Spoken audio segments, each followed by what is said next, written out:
Existe en mi manzana, donde yo vivo, en la ciudad ahí de Apaxingán, Michoacán. Sí, nosotros podemos externarle todas nuestras preocupaciones o dudas de primera mano para que adecuada, no hay o maquillada, por decirlo así, y él se dé cuenta de bien cómo están las cosas, ¿no? Pues es una muestra más de pues el carácter tan natural, ¿no? del presidente, y sobre todo pues ese interés de saber cuáles son nuestras necesidades, ¿no? Y sobre todo no nada más saber, sino darnos una solución, y que sabemos que podemos contar con él.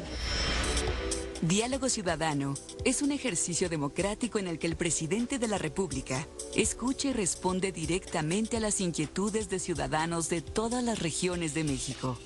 Participantes para este Diálogo Ciudadano se realizó a través de un mecanismo aleatorio en el que se contemplaron ciudadanos de todo el país. Este programa fue adecuado para los tiempos en televisión. Agradecemos a todos y cada uno de los ciudadanos.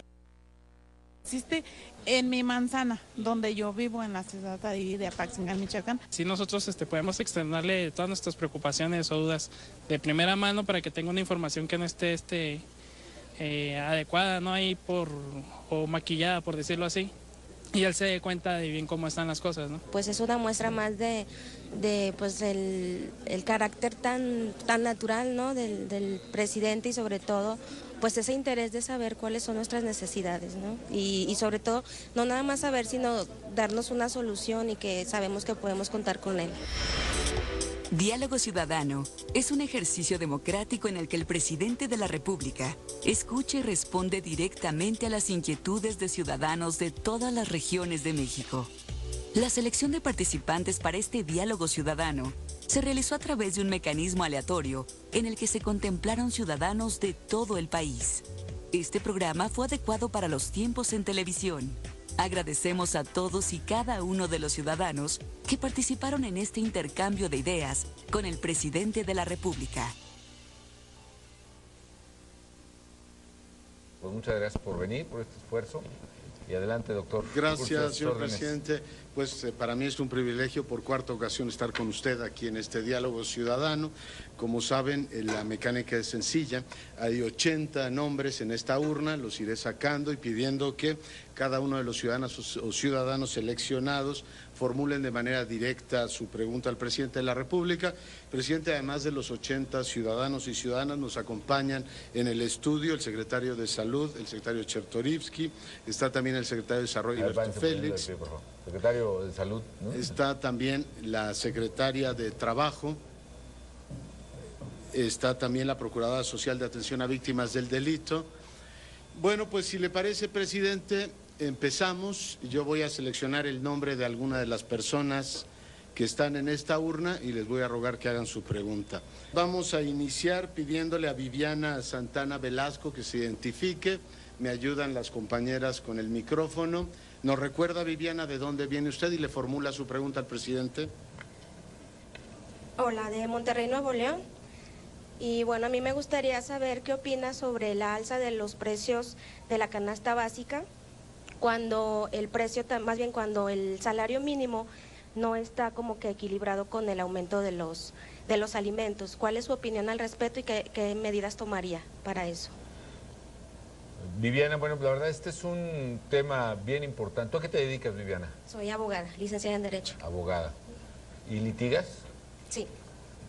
Bueno, un poco el problema que estamos viviendo en México y en el mundo es un problema de crecimiento de precios de muchas cosas, lo que se llaman materias primas, por ejemplo, y lo que en inglés se llaman los commodities, desde el petróleo y el gas hasta el maíz, el trigo y muchas cosas. Y eso ha representado en el mundo que los precios a nivel internacional prácticamente en 7 años se hayan más que duplicado. Esto es un tema que nos preocupa mucho porque evidentemente afecta a las familias más pobres del país y del mundo, ¿no? Esta presión tremenda que tú detectas muy bien es uno de los problemas sociales y económicos más importantes que tenemos. Ahora, ¿qué es lo que hay que hacer? Lo que estamos haciendo en el gobierno federal es precisamente proteger a las familias que ganan o que tienen el menor ingreso en sus casas, que calculamos son familias que ganan menos de 2,000 pesos al mes entre todos los de la familia, ¿no? Incluso un poco más. El programa Oportunidades llega a dar apoyos hasta familias que ganan, será, corrígeme secretario, probablemente unos 4,000 pesos al mes o menos en las zonas más pobres. ¿Qué es lo que hacemos con eso? A cada familia de esa condición económica, y estamos hablando ya de 6,5 millones de familias que hablan más o menos de 30 millones de mexicanos, casi la tercera parte de las familias mexicanas, 1 de cada 4, 1 de cada 3 recibe este apoyo. Le damos un apoyo de oportunidades que es en promedio más o menos 900, ya casi 1,000 pesos al mes adicionales al ingreso que tenga, más un apoyo por cada niño que tiene en la escuela, que son un apoyo por cada beca. Yo generalmente voy a entregar apoyos de oportunidades y estamos hablando que hay mamás a las que les entregamos hasta 3,000 y pico de pesos al mes, con lo cual hemos logrado proteger a las familias más pobres del país, que son precisamente las que sufren el impacto de estos precios básicos que se están aumentando. De manera tal que, ¿qué hemos hecho? Es imposible para cualquier gobierno tratar de controlar esos precios. Si nosotros nos dedicáramos a controlar los precios, simplemente íbamos a agravar el problema, porque los comerciantes desaparecerían la mercancía de los estantes y la venderían en lo que se llama mercado negro, que eso hace que suban todavía más de precio. Eso le pasó a México en la década de los 70s y los 80s, que fue cuando más inflación tuvimos, cuando más desorden hubo, y le está pasando a países donde están tratando de controlar precios, que sí, muchos precios oficiales y lo que quieras, pero no hay nada de mercancía en los anaqueles, ¿no? Entonces, ¿qué estamos haciendo? En lugar de hacer un control de precios que no iba a servir, estamos apoyando con dinero a las familias más pobres del país, que son 6,5 millones de familias.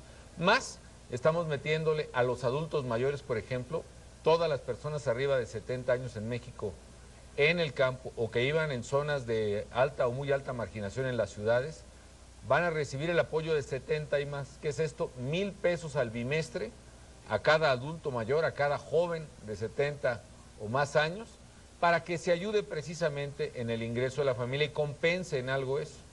Aparte de oportunidades, estamos dando becas para estudiantes, por ejemplo. Estamos lanzando un nuevo programa de becas, que es las becas Síguele para alumnos en prepa y las becas universitarias, que son 1 millón de becas más, que son también 1,000 pesos al bimestre, que también le ayudan a la familia del universitario o el estudiante para poder seguir. En fin, entonces estamos apoyando por el lado del ingreso a las familias más pobres del país para que no se vean tan perjudicadas, como tú bien dices, por el alza que se ha registrado en México y en el mundo de la canasta básica. De hecho, si me permites, yo creo que no sé si ustedes vieron o han visto en las noticias cómo ha habido muchos disturbios y muchos problemas en el norte de África, por ejemplo, y en otros países, ¿no? Yo creo que tiene que ver con el aumento de los precios de los alimentos también en África, y eso llevó al cambio también en Egipto y a lo de Gaddafi y a muchas cosas. ¿Por qué? Porque no hubo en esos gobiernos mecanismos para compensar con las familias más pobres, como sí lo estamos haciendo en México. Gracias, presidente. Tomamos la inquietud de Reina Escalona Garcés, por favor. ¿Dónde la tengo? Aquí la tengo. Pasamos el micrófono, por favor. Reina, ¿no recuerda de dónde viene usted? Gracias. Vengo de Iztapalapa, Distrito Federal. Mi inquietud es sobre todo por las personas que, cumpliendo 40 años, ya empiezan los topes en los empleos. O sea, hay desempleo con la gente que cumple 40 años y ya por enfermedad o por la edad ya no les dan trabajo. Entonces esa es mi inquietud también y porque lo estoy pasando personalmente. Usted parece como de 20 y tantos, ¿no? No, muy bien. Sobre todo las mujeres, ¿no? Sobre todo las mujeres sufren este efecto de discriminación, que es indebido, no se debe dar. En México está prohibida la discriminación.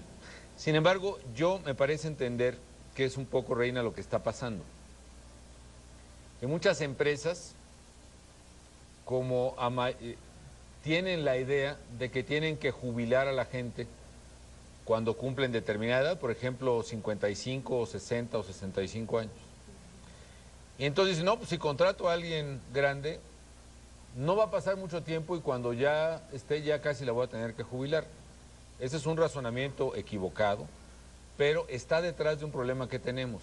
La ley laboral sí establece condiciones de retiro o condiciones de liquidación o de varias cosas que lo que hacen es casi hacer imposible que contraten a gente que es muy joven, como es tu caso. Yo diría, el mío también ando en los 40 y tantos, ¿no? Bueno, yo ya no tanto, pero que ya no se pueden contratar. ¿Qué es lo que creo que debemos hacer? Tenemos que cambiar la ley laboral. ¿Por qué? Para que el que necesita contratar a alguien sepa que hay una gente inteligente, capaz, fuerte, que independientemente de que tenga 40, 50, 60 o 70 años, se le puede contratar. Y que no esté pensando el empresario o el que lo va a contratar, híjole, si lo contrato ahorita, lo va a tener que jubilar en 5 años o en 10. Entonces voy a buscarme uno de 15 o de 20. No, tenemos que cambiar eso y creo que eso tiene que ver con la ley laboral. Por eso hay una iniciativa que se propuso en el Congreso y que ya incluso estábamos de acuerdo con algunos partidos políticos y a la hora de la hora pues fue como el son de la negra, ¿no? A todos diles que sí, pero no me digas cuándo. No la aprobaron por razones políticas, la verdad. Y pues estamos atorados y gente como tú o mucha gente se queda sin empleo, ¿no? Ahora, yo te recomendaría, secretaria de Trabajo, ¿dónde puede ella ver qué posibilidades de empleo hay o qué alternativas de trabajo o qué puede hacer para conseguírsele un empleo a Reina? Con todo gusto, buenas tardes. Con todo gusto la podemos atender el Servicio Nacional de Empleo. Yo le agradecería que me diera sus datos terminando ahora para que la podamos atender de manera personal, pero para todo el público tenemos el número 01800 841 2020 y desde luego en el portal del empleo www.empleo.gov.mx. Y si me permite también tenemos programas de capacitación en donde se le puede dar reconversión laboral. Esto es capacidades diferentes, por ejemplo, darles computación o inglés o algún otro tipo de habilidad que le pueda ayudar a usted a conseguir un empleo. Pero con todo gusto, si me da sus datos, vamos a encontrar seguramente una buena opción de empleo para usted. Muy bien. Gracias. Gracias, Reina.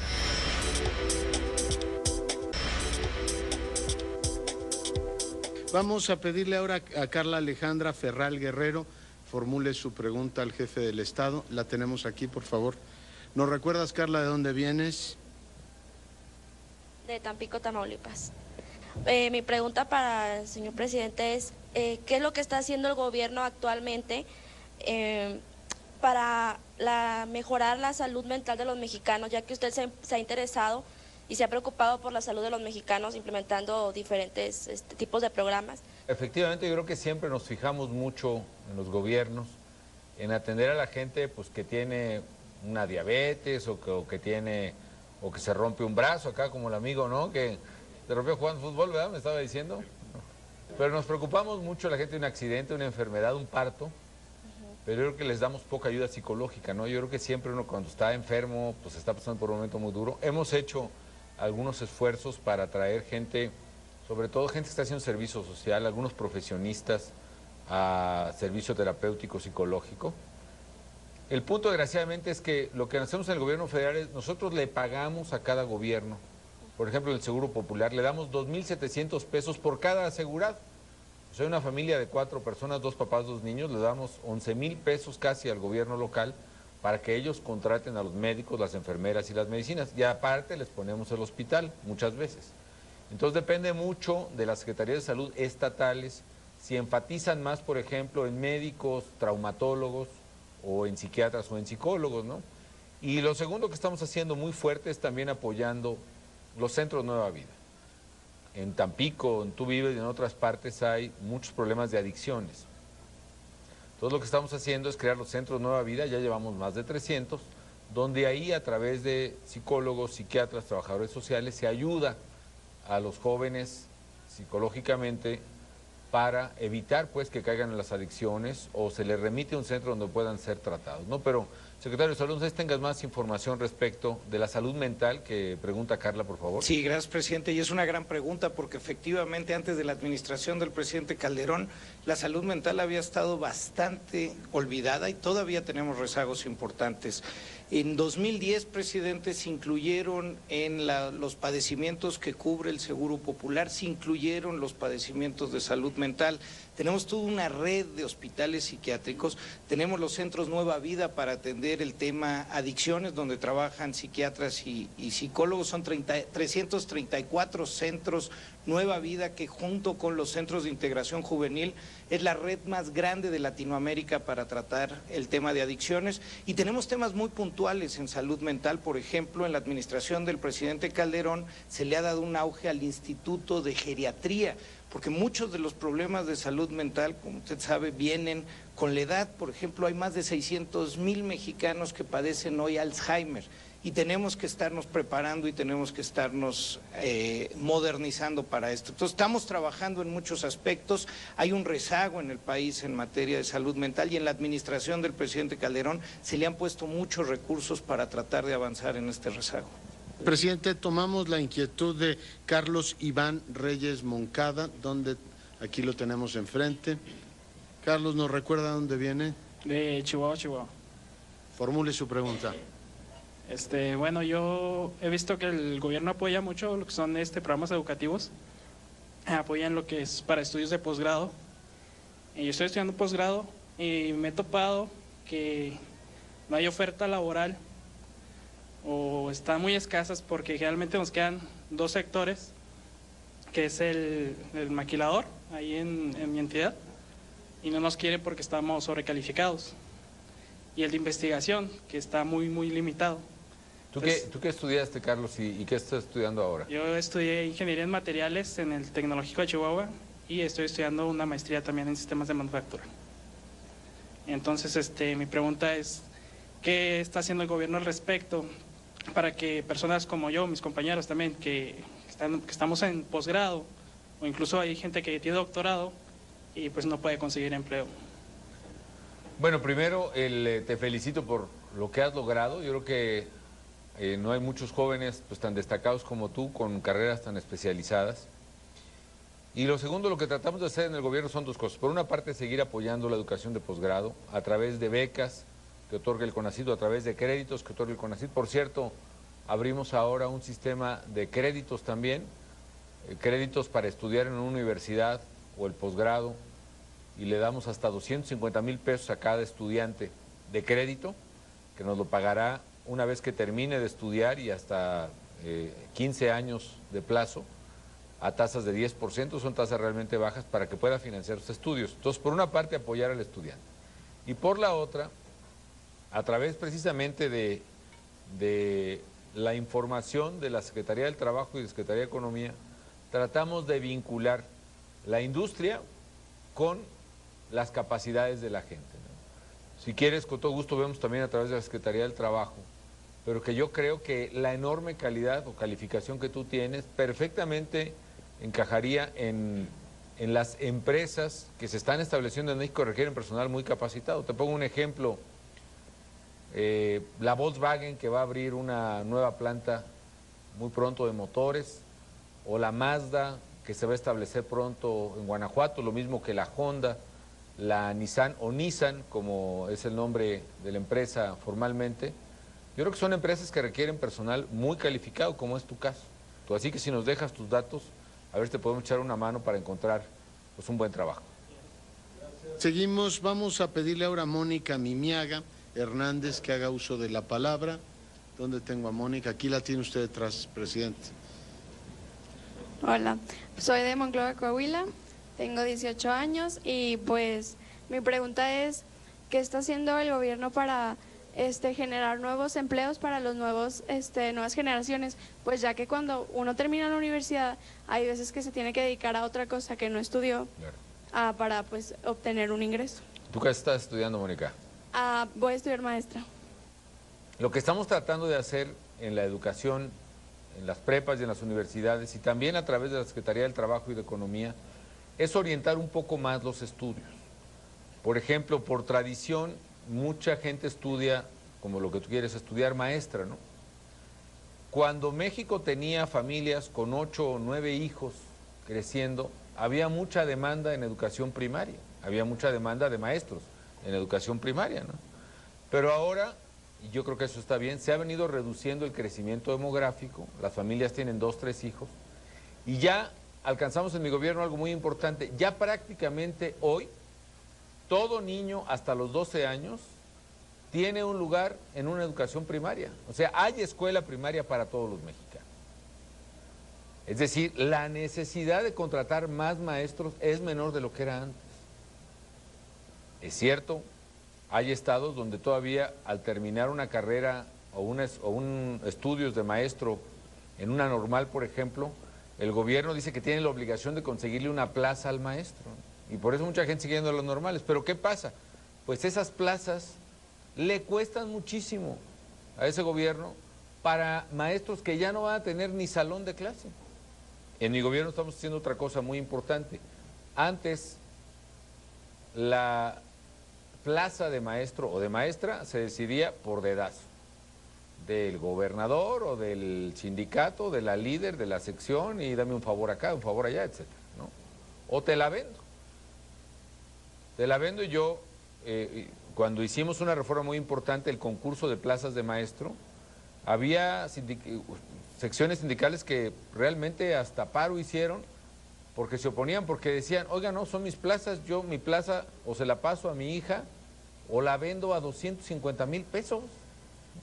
Oiga, no es su plaza, es una plaza de los mexicanos para los que quieren estudiar carrera de maestro, no es suya, ¿no? Con permiso, ¿no? Y las recuperamos, ¿no? Entonces, ahora, ¿qué hacemos? Todas las plazas de maestro, salvo en estados donde no han celebrado la Alianza por la Calidad Educativa, por desgracia mi estado, Michoacán y Oaxaca, salvo esos, en todos se concursa la plaza de maestro. Si tú estudias maestra, puedes concursar al terminar por las plazas que haya vacantes. Ahora, como hay cada vez menos niños en primaria, hay cada vez menos plazas vacantes. Por eso yo te sugeriría o continuar tu propia carrera magisterial o tus estudios para que puedas ser maestra en secundaria, en prepa, etcétera, o bien plantear otras alternativas profesionales que pueden tener mucho más posibilidades de pago.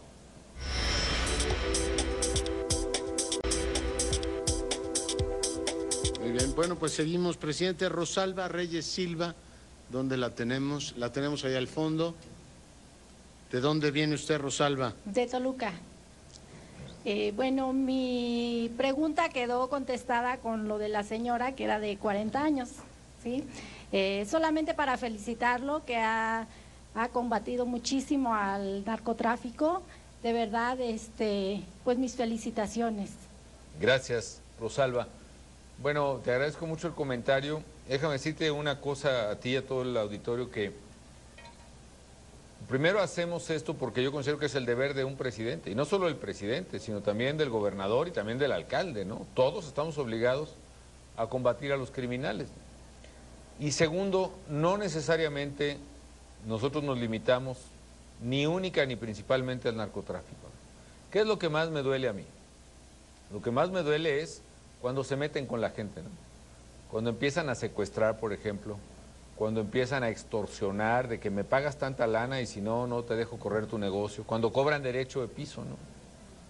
Cuando extorsionan a la gente, eso es lo que sí realmente me indigna y por eso me obliga a combatir a los criminales, particularmente en la parte que le toca al gobierno federal, que es crimen organizado y narcotráfico, ¿no? Porque son además los más peligrosos. Ahora hay otra parte, Rosalba, que no necesariamente le toca al gobierno federal, sino que le toca a los gobiernos locales, en tu caso al gobierno del Estado de México y al gobierno municipal de Toluca, que son delitos que se llaman del orden común. ¿Cuáles son delitos del orden común? Por ejemplo, el robo. A ver, ¿a cuántos de ustedes, a ustedes o a algunos de sus hermanos o familiares les han robado? A ver, levante la mano. ¿No? A ver, si el robo es el delito que más se comete en México. Esa es tarea del presidente de la República, pues con todo respeto, pero no, esa es tarea de los gobernadores y los procuradores locales y de las policías locales. Ellos tienen que combatir el robo y no los cometen los grandes capos, o al menos no es lo principal, ¿no? Los cometen los rateros, los ladrones. El secuestro también es un delito del orden local que tienen que enfrentar los gobiernos estatales. El homicidio también es un delito del orden local. La extorsión también es un delito del orden local. Yo estoy haciendo mi parte y por eso combato al crimen organizado y por eso combato también al narcotráfico Y también le ayudo a los gobiernos locales que no pueden por su propia cuenta y me dicen, oiga, presidente, échame la mano. Con mucho gusto te echo la mano. Y por eso hay operativos federales en Tamaulipas, en Veracruz, en Guerrero, en Chihuahua, en La Laguna, en varias partes, ¿no? Pero lo ideal es que cada quien haga su parte. Yo no tengo la posibilidad con mis 36,000 policías de ir a perseguir a todos los rateros que están en los semáforos, en las estaciones del metro, que están, por ejemplo, los que se suben a los peceros, ¿no? Los que asaltan las tiendas de la esquina. Pues esos, ojalá haya policía en cada lugar. Federalmente hay 36,000 policías federales. Y entre estatales y municipales hay 450,000. Hay más de 10 policías locales que policías federales. Y sin embargo, la verdad, quienes están dando la talacha y agarrando maleantes y pegándole, pues no es por nada, pero son los federales con el apoyo del ejército, la marina, ¿no? Entonces aquí la clave es que cada quien haga su parte. Que los gobiernos municipales tengan policía municipal que sí sirva. Que los gobiernos estatales tengan policía municipal estatal que sí sirva. ¿A quién? A los ciudadanos. Seguimos, gracias. Ahora le voy a pedir a Juan Manuel Cárdenas que haga uso de la palabra. Juan Manuel. Sí, aquí estamos. Esperando que te recuperes pronto. Gracias, muy amables. Señor, precisamente mi pregunta es en el tema de salud. ¿Por qué no se ha podido abatir las deficiencias en el acceso a consultas médicas, no afiliaciones, sino a consultas de medicina familiar y de especialidad, tanto en el IMSS como en el ISSSTE? Bueno, la verdad es que es un desafío muy grande porque, haz de cuenta, por ejemplo, en el Seguro Social, por allá en los años 70 había como 120 camas por cada 1,000, secretario. ¿Cuál es la cifra que se maneja? Por cada 1,000 asegurados, haz de cuenta. Y a medida que pasaron todos los años de crisis que vivió México, crecía el número de beneficiarios del Seguro Social y del ISSSTE y no crecían los hospitales. Y no crecían, y no crecían, y no crecían. Entonces, como había cada vez más asegurados, como crecía la población, y no había hospitales ni doctores nuevos, cada vez había menos camas por cada beneficiario. Y cuando yo entré a la presidencia había como 74 camas nada más en el Seguro Social por cada 1,000 beneficiarios. Ahora, ¿qué estamos haciendo? Construyendo hospitales y hospitales y más hospitales, ¿no? Por ejemplo, acabo de inaugurar aquí en Tecámac, cerca de la Ciudad de México, un hospital, pues es un hospitalote, como 450 camas. Otro en la Ciudad de México, en Villacuapa, hace algunos años. Allí en tu tierra, ¿tú eres de La Laguna? De la ciudad de Durango. De la ciudad, bueno, en la ciudad de Durango estamos haciendo ese hospitalote que le estamos ayudando al gobierno del estado porque supone que la salud, fíjate, supone que la salud es parte de los gobiernos locales. Pero pues igual con la seguridad, pues también tenemos que echarles la mano, ¿no? Y les estamos echando la mano, estamos haciendo ese hospital de especialidad enorme en Durango, capital muy grande. Y allí en La Laguna, concretamente del Seguro Social, yo recuerdo haber inaugurado uno muy grande, no recuerdo si en Gómez o en Lerdo. Creo que en Gómez Palacio uno del Seguro y en Lerdo uno del ISSSTE. Y con esos hospitales lo que queremos es aumentar la capacidad del IMSS y del ISSSTE para que den un trato de calidad y de calidez. ¿Qué es lo que pasa? Que tenemos un déficit enorme. Yo en lo que va de mi presidencia de la República he contratado, ¿cuántos secretarios, cuántos médicos habremos contratado? Médicos, cuando usted empezó su administración había 149,000, hoy hay 174,000 en el sistema. Enfermeras había 200,000 cuando usted empezó, hoy hay 246,000 enfermeras en todo el sistema, incluyendo la Seguridad Social y las entidades federativas. Ha habido un aumento de recursos importantísimo para efectivamente abastecer y lograr que el rezago sea cada vez menos. Ahora, todavía hay mucho rezago, ¿no? Todavía hay demasiada gente por hospital, digamos, del IMSS o del ISSSTE, y tenemos que seguir invirtiendo. ¿Cuánto hemos invertido aparte de las nuevas contrataciones que hemos hecho? Por ejemplo, te puedo decir que en lo que va de mi presidencia, 5 años y piquito, hemos construido más de 1,000 hospitales o clínicas nuevas. Más de 1,000. Y dices tú así ampliar o remodelar, más de 2,000 remodeladas. O sea, en total como 3,300 hospitales o clínicas nuevos o remodelados.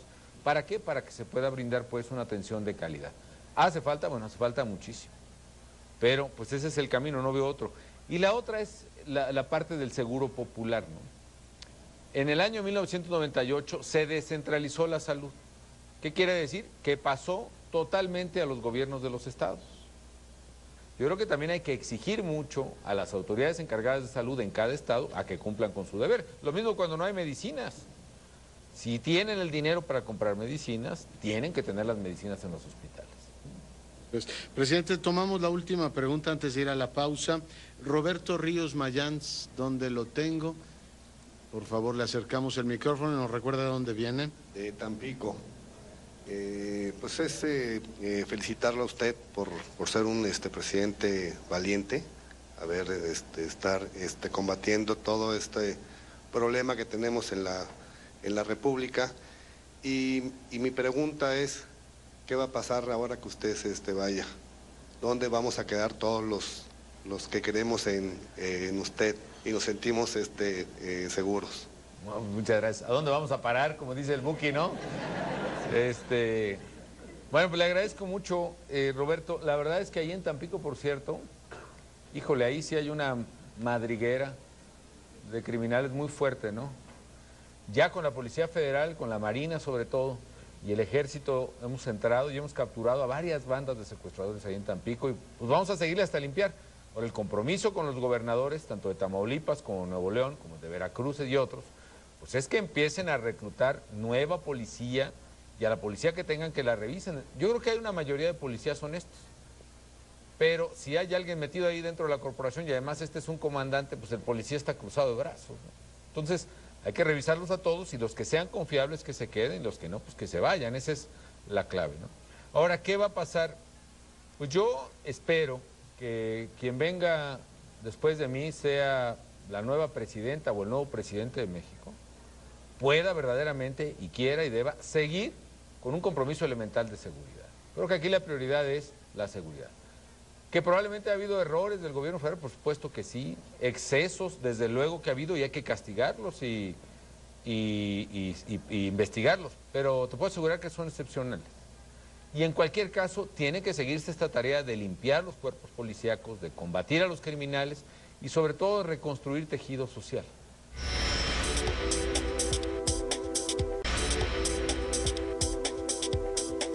Mi pregunta para usted es, ¿qué ha hecho usted para fomentar las escuelas públicas? Bueno, con mucho gusto, y de ahí, una de las cosas que hemos hecho es, desde luego, construirlas y mantenerlas. Por ejemplo, en mi gobierno llegamos, como decíamos hace un rato, a la cobertura universal en educación primaria. ¿Qué quiere decir? Que por primera vez todos los niños en edad de educación primaria hasta los 12 años tienen un lugar en una escuela pública. Estamos haciendo nuevas universidades y nuevos bachilleratos. Durante mi administración, por ejemplo, hemos construido 105 nuevas universidades, desde cero, así desde el llano, ¿no? Por ejemplo, universidades tecnológicas he hecho más de 40. Y aparte hay universidades a las que hemos ampliado el campus, haciendo otro campus, la Universidad Autónoma de Juárez, por ejemplo, el programa Todos Somos Juárez, varios institutos tecnológicos regionales también, y así sucesivamente, ¿no? Y a nivel bachillerato hemos hecho más de casi 1000 bachilleratos, van 993. Casi 1000 bachilleratos, lo que nunca se había hecho en el país. Algunos directamente hechos por el gobierno federal, otros, la mayoría, parte y parte con los gobiernos estatales.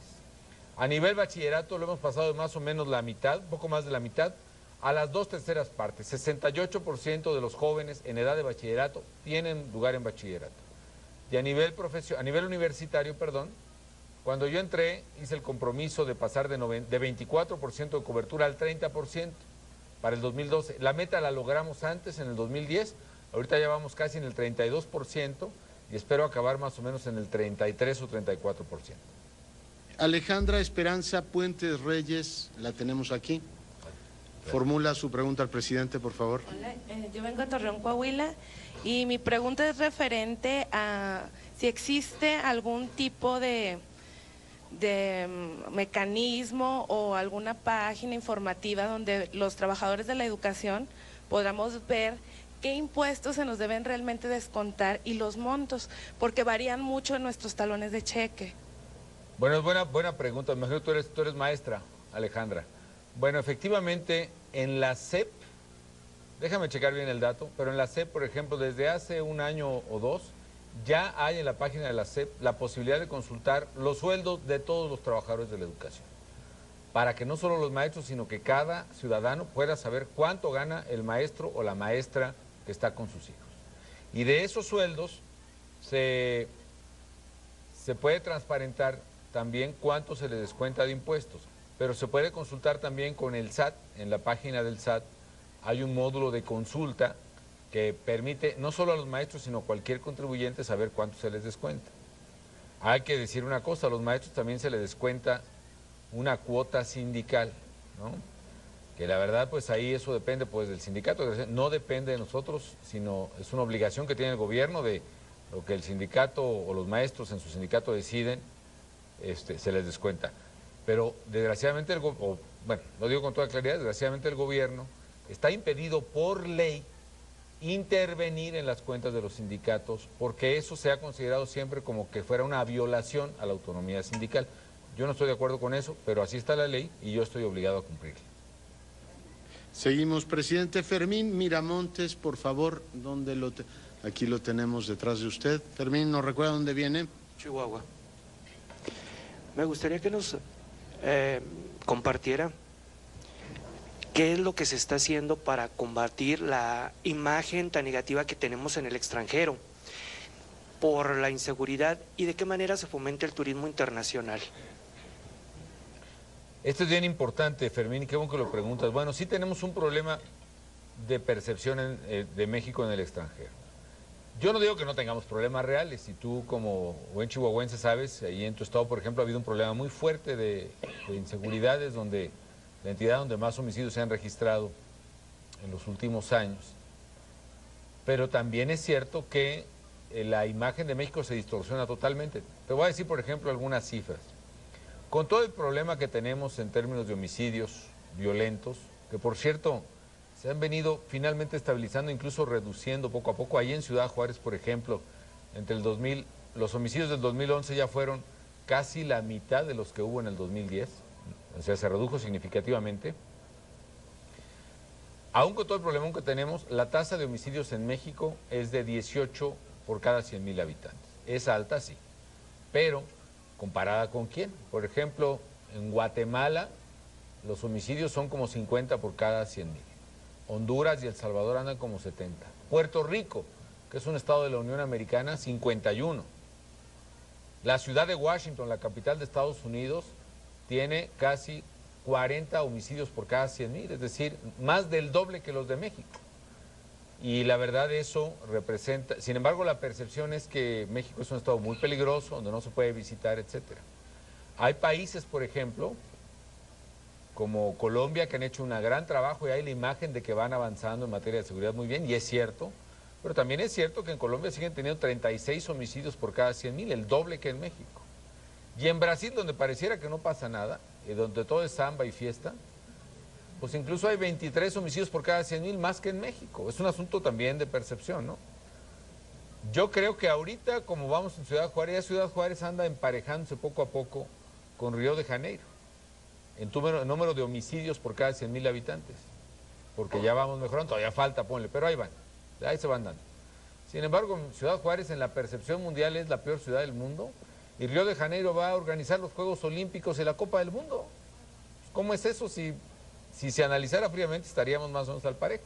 Yo no digo que se desacredite a Ciudad Juárez, pero pues que tampoco nos digan que no se puede ni visitar México, Chihuahua o Juárez. Por supuesto que se puede, ¿no? Y de hecho lo hace mucha gente. El año pasado llegaron a México pues por ahí de 22 millones de turistas internacionales. Y eso sin contar a como 7 millones que llegaron por crucero. Van por ahí de 29. Más todos los que cruzan ahí en tu tierra, en la frontera, de un día para otro, que van a ver al dentista a Juárez o a Tijuana o a Nogales, o que se van a comer, echar una cerveza del lado de Matamoros, en fin. Esos son casi otros, pues, en total juntamos más de 50 millones de turistas al año.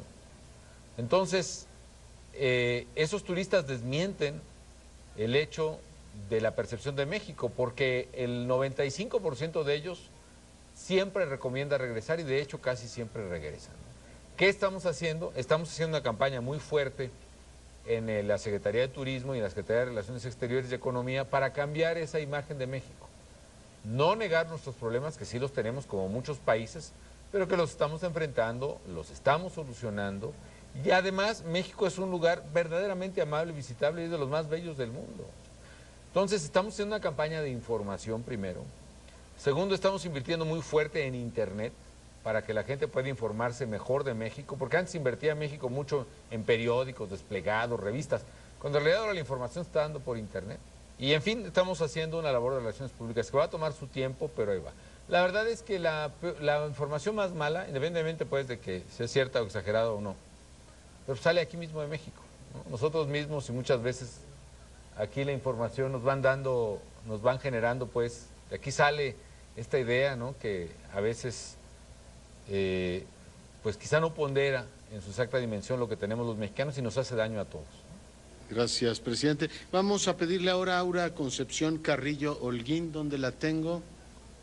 Aquí está también, haga su pregunta, por favor. ¿Qué tal, señor presidente? Pues son muchas las inquietudes. Yo quisiera saber de qué manera los ciudadanos podemos cuestionar o pedir cuentas reales de nuestro dinero, de nuestros impuestos a lo más cercano, ¿no? A nuestras delegaciones. En muchas ocasiones las condiciones de servicios y de vida, de vía pública, todo eso están pésimas. Es muy difícil, ¿no? ¿De dónde eres tú, Concepción? De Ecatepec. De Ecatepec. Ecatepec, esquina con Nezahualcóyotl, esquina con DF. Y nadie nos hace caso ahí, estamos como que abandonados. La pavimentación llega una cuadra antes, la pintura de las banquetas llega una cuadra antes, estamos así como que olvidados. Entonces yo me pregunto, ¿nuestros impuestos no alcanzarán para que nos toque un foquito o algo así? No, pues tienen que alcanzar. Bueno, primero la transparencia. A nivel federal, desde el año 2004 por ahí, hay una ley federal de acceso a la información y un instituto de transparencia que ahora hemos fortalecido.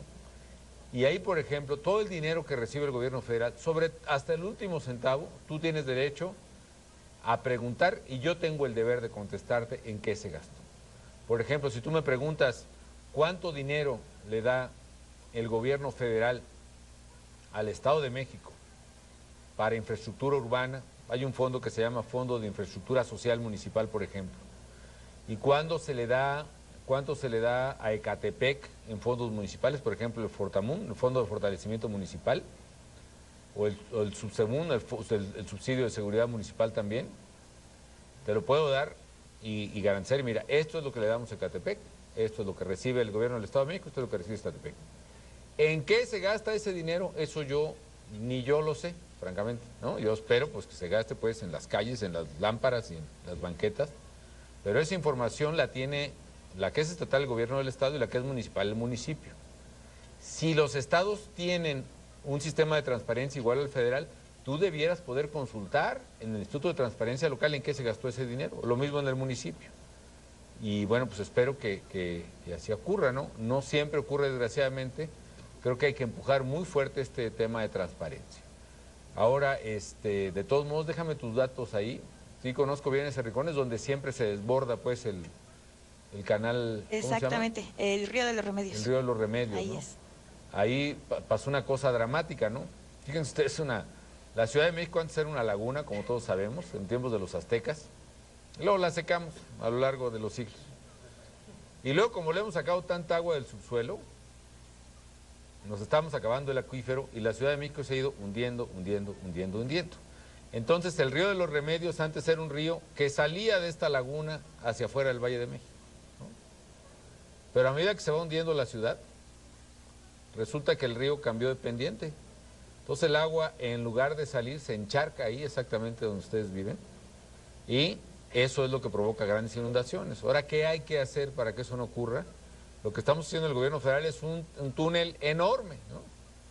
Es un túnel que va acá abajo, que es el túnel Emisor Oriente, que va a conectar desde ahí donde tú vives más o menos, hasta afuera, allá atrás de Tlalnepantla, va a llegar hasta el estado de Hidalgo, y por ahí va a sacar el agua. Ese túnel va casi a 60 metros de profundidad en promedio, y mide como 14 metros de diámetro. Es como hacer una carretera México-Cuernavaca a 60 metros de profundidad.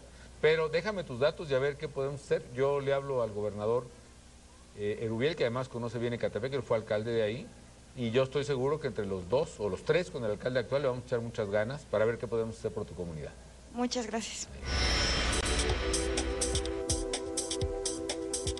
Yo vengo de Apaxingán, Michoacán, y mi pregunta es, o más bien una observación, usted tiene muchos programas sociales, hay familias en las que su egreso o sus ingresos que tienen son menos de 2,000 pesos.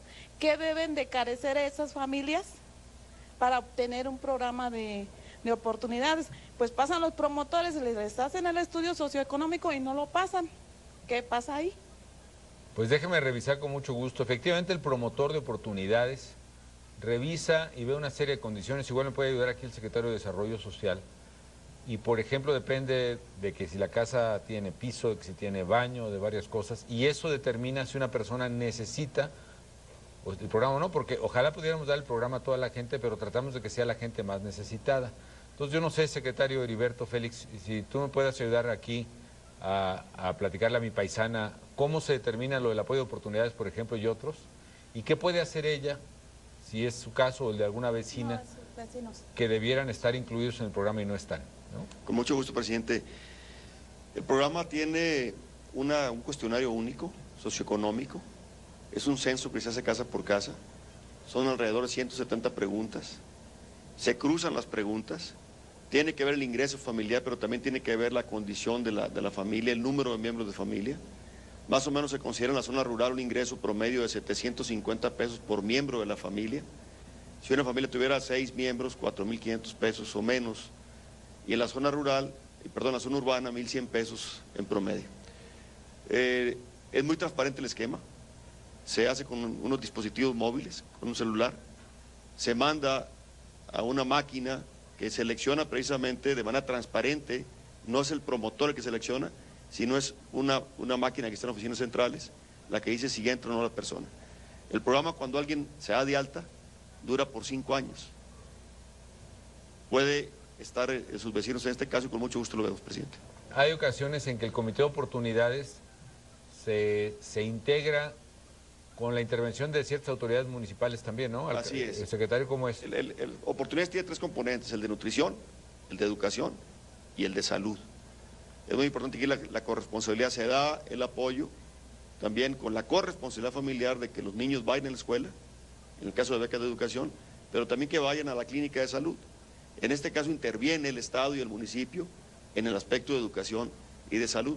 Hay un comité ciudadano, además hay una vocal por cada más o menos 20, 25 familias. Es un esquema totalmente ciudadanizado de oportunidades. De tal manera que tiene transparencia. Sí puede darse el caso que alguien no esté en el programa que debiera estar, con mucho gusto lo atendemos. Ahora, lo que podemos hacer, María, además paisanaza, sí.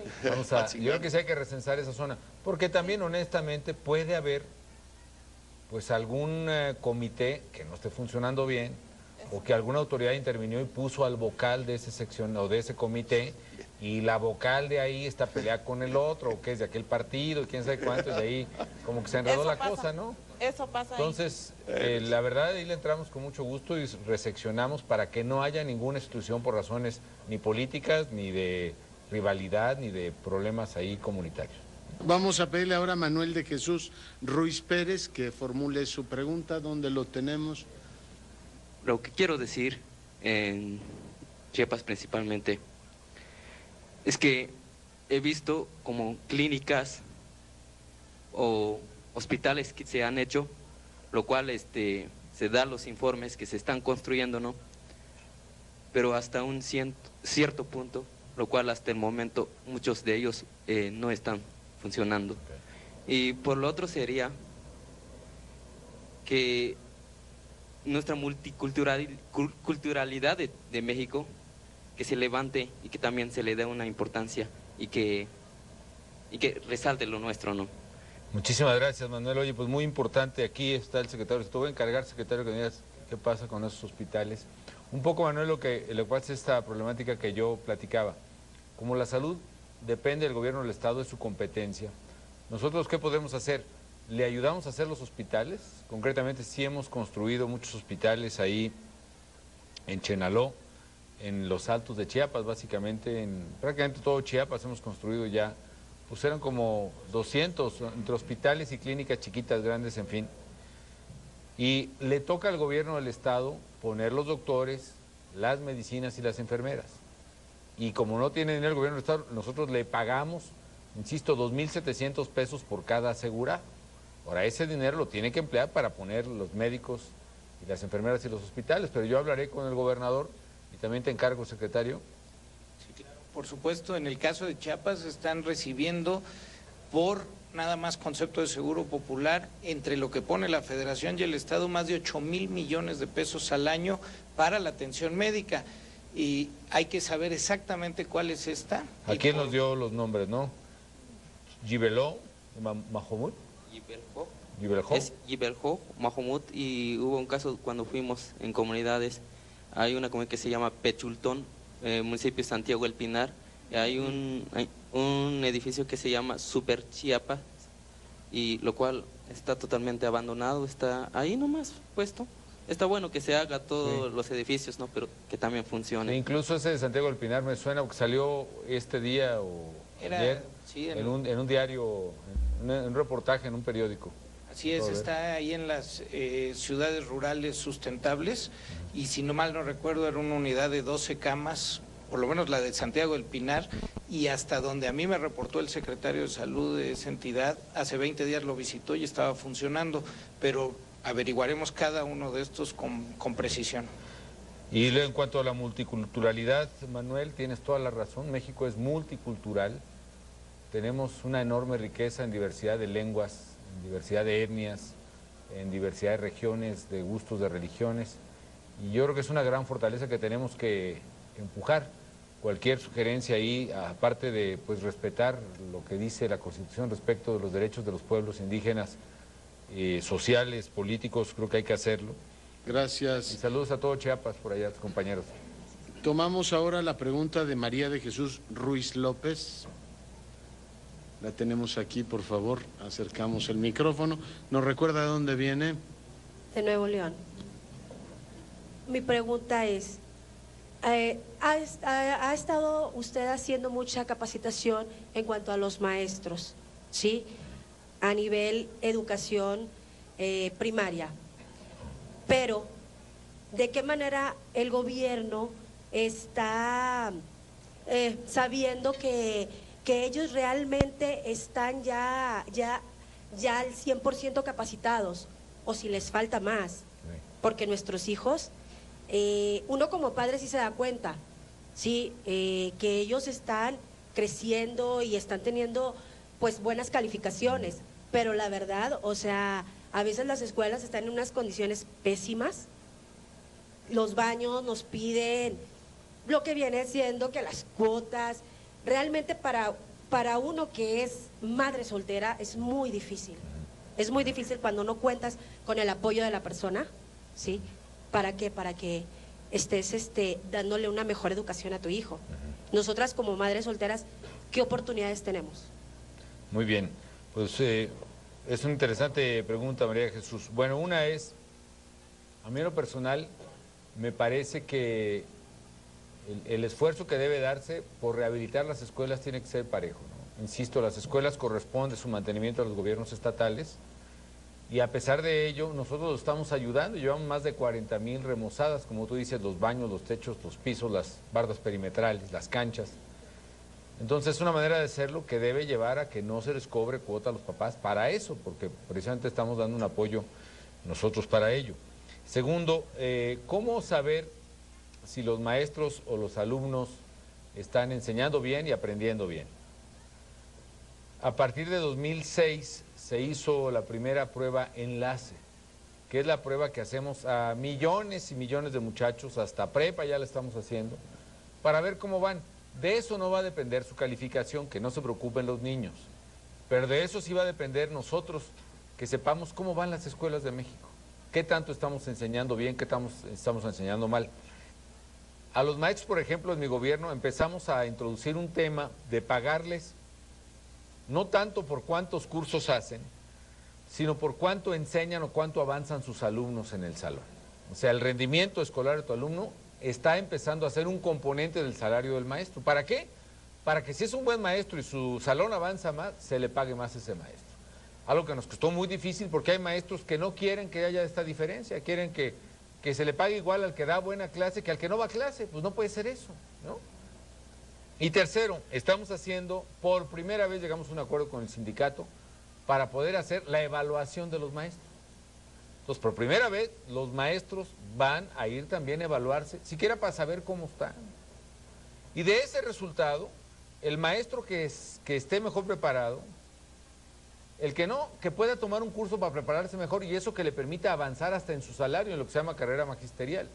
Y el que esté mejor, el 50% de la carrera magisterial, que básicamente influye mucho para saber cuánto va a ganar el maestro, el 50% va a depender precisamente de la evaluación de su desempeño. Yo entiendo que durante muchos años no se hizo y que era intocable ese tema. Ya es hora de que a los padres de familia, a las mamás, el gobierno y los maestros les demos cuentas de qué tipo de educación estamos dando. Y si eso implica evaluar a los niños, y eso implica evaluar a los maestros, como se hace en muchas partes del mundo, pues lo tendremos que hacer tarde o temprano. Pero lo que sí no podemos es pretender que haya empleos para los mexicanos bien pagados, como se ha hecho aquí, si no asumimos la responsabilidad de darles educación de calidad. ¿Y cómo vamos a dar educación de calidad si no sabemos ni siquiera qué clase de educación estamos dando? Y en cuanto a las madres solteras, lo que necesitamos es un programa. Tenemos varios programas de ayuda a las madres solteras. Por ejemplo, los programas de oportunidades que hemos dicho tienen un componente que se paga, el pago se le da a las mamás, por ejemplo. Para madres solteras yo empecé un programa muy padre que a mí me gusta mucho. No ha podido crecer más porque no me autoriza más presupuesto el Congreso, pero son las estancias infantiles. ¿Qué hacemos en una estancia infantil?